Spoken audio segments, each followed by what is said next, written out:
नमस्कार, मैं हूं Amod Shrivastava. Amazing thought, amazing story, amazing message की दशा में एक और कदम। गली में कोई आवाज़ लगा रहा था, दाल ले लो, चावल ले लो। सुनसान गली में एक सज्जन आवाज़ लगा रहा था, दाल ले लो, चावल ले लो। तभी तीसरी मंजिल से किसी महिला की आवाज़ आई, क्या भाव? उस व्यक्ति ने कहा, चावल 40 का 1 किलो है और मसूर 70 रुपए का 1 किलो। तभी वह महिला नीचे आई और कहने लगी, तुम लोग भी ना हमें खूब चूना लगाते हो। 40 रुपए किलो तो बहुत अच्छा चावल बाजार में मिलता है और दाल भी तुम महंगी लगा रहे हो। सही सही भाव लगा लो तो मैं कुछ खरीद लूँ। उसने कहा, बहन जी सादर नमन, इससे कम न दे सकूँगा। आप जानती नहीं हैं कि चावल और दाल को पैदा होने में 100 से 120 दिन लगते हैं। 1 किलो चावल पर 20-30 लीटर पानी लगता है। हर दिन डर लगा रहता है कि कुछ अनहोनी ना हो जाए और मौसम खराब ना हो जाए। 4 महीने पसीना बहाने के बाद भी कई बार हमारी फसल खराब हो जाती है और बहुत सारे अवसरों पर हमें फसल के दाम ही नहीं मिलते हैं। आप लोग किसानों की बात खूब करते हैं, पर कोई नहीं जानता कि हर साल 2 लाख किसान मर जाते हैं। हमारे पास आप जैसे बड़े लोगों के लिए जैसे मकान नहीं है, सुविधा के सामान नहीं है। खुद ही निकल पड़े हैं इस लोहे के घोड़े पर ये अपना सामान लाद कर बेचने के लिए। महिला बोली, मैं सब जानती हूँ, यह तो स्टोर में सस्ता मिलता है और आप महंगा दे रहे हैं। फिर वो सज्जन बोला, बहन जी 2 रुपए किलो का आलू 400 रुपए किलो चिप्स के रूप में आप खरीद कर बच्चों को खिलाते हैं।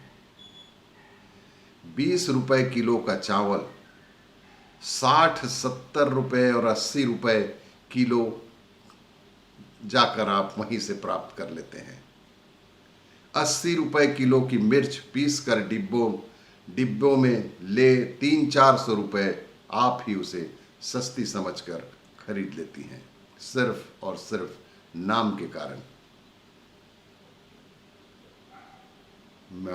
महिला कहने लगी, लगता है कि तुम टीवी खूब देखते हो। महिला बोली, लगता है कि तुम टीवी खूब देखते हो। वह बोला, हाँ कभी कभी देखते हैं, अपना मजाक बनते हुए देखते हैं। कभी कभी खेती की जमीन पर कब्जे, पानी का नीचे जाता स्तर, खाद बीज के बढ़ते भाव और किसानों की बेइज्जती तो आप भी जानती होंगी। यहाँ कोई बड़ा आदमी करोड़ों लेकर भाग जाए तो सरकार को कुछ भी नहीं होता और हम किसान कर्ज न चुका पाए तो बैंक दीवार पर नाम का नोटिस चस्पा कर देता है। सबके सामने हमारे बेइज्जती कर दी जाती है, कुर्की लगा दी जाती है। बहन चांदी तो बिचौलिए ही काट रहे हैं। महिला ने उस व्यक्ति को गौर से देखा और कहा, लगता है राजनीति भी जानते हो। फिर वह बोला, हम तो शिकार हैं राजनीति के। जब इस देश की नदियां सूख जाएंगी, जंगल खत्म हो जाएंगे, जब खेतों पर इमारतें होंगी, तब इंसान लड़ेगा रोटी के हर टुकड़े के लिए, मगर तब तक बहुत देर हो चुकी होगी।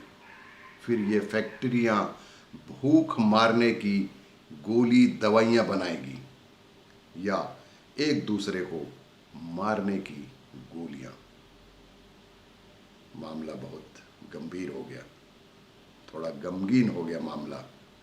फिर वह महिला बोली, बात तो पढ़े लिखों जैसी कर रहे हो भैया। कहाँ तक पढ़े हो? उस महिला ने बड़े गौर से उस व्यक्ति की ओर देखा और कहा, बात तो पढ़े लिखों जैसी कर रहे हो, कहाँ तक पढ़े हो?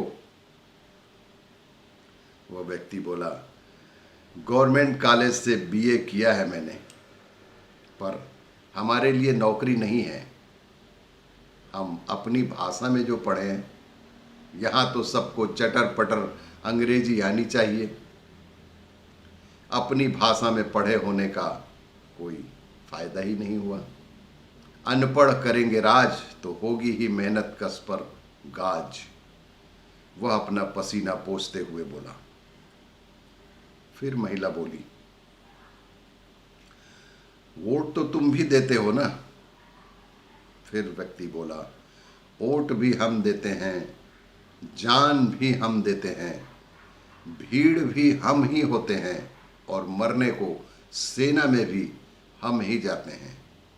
आम आदमी बस साल में एक दिन नारा लगाता है, जय जवान जय किसान, और हो गए महान। वह बोला, धूप बहुत तेज थी तो सीधे सवाल किया। धूप बहुत तेज होने के कारण उसने सीधा ही सवाल किया, बहन जी कितना लेना है? कुछ अनमनी सी वो महिला देखती रही, फिर उसने उससे कहा, बहन जी कितना चावल लेना है? हड़बड़ा कर उस महिला ने जवाब दिया, 5 किलो चावल और 2 किलो दाल। और महिला दाल को देखते हुए बोली, साफ है। ठीक है, 10 रुपया कम दे देना कुल पैसे में। और उसने साइकिल स्टैंड पर खड़ी कर दी। महिला उसका लाल तमतमाया हुआ चेहरा देखती रही। वह सामान तौलने में लग गया, पसीने से लथपथ। वह व्यक्ति सामान तौल कर, लो बहन जी आपका सामान तौल दिया है। महिला ने सामान लिया और बोली, ऊपर जाकर मैं पैसे देती हूँ भैया, मैं ऊपर जाकर पैसे देती हूँ। कुछ देर बाद ऊपर तीसरे मंजिल से एक टोकरी उसने लटका दी, जिसमें उसके पूरे पैसे थे। एक पानी की बोतल भी थी और कुछ लपेट कर रखा हुआ था उस टोकरी पे। उसने पैसे और पानी ले लिया और देखा, बहन जी आपने ज़्यादा पैसे रख दिए हैं, 10 रुपए काटे नहीं। वह नीचे से ही चिल्लाया किसान कि बहन जी आपने ज़्यादा पैसे रख दिए हैं, 10 रुपए काटे नहीं हैं। ऊपर से आवाज़ आई, पहले खाना खा लो। समझना मैंने रुपए ले लिए, तुमने बहन कहा है ना मुझे, इसलिए मैं ज़्यादा पैसे ही दे दी। खाना जरूर खाना। उसने वहीं बैठकर खाना शुरू कर दिया था। तीसरे मंजिल से कुछ टपका था, मगर तपती धूप में दिखा नहीं था। हथेलियों पर राहत की 2 गर्म बूंद, आत्मीयता के मोतियों जैसा 2 बूंद उसके हाथ पर टपक गया था। नमस्कार।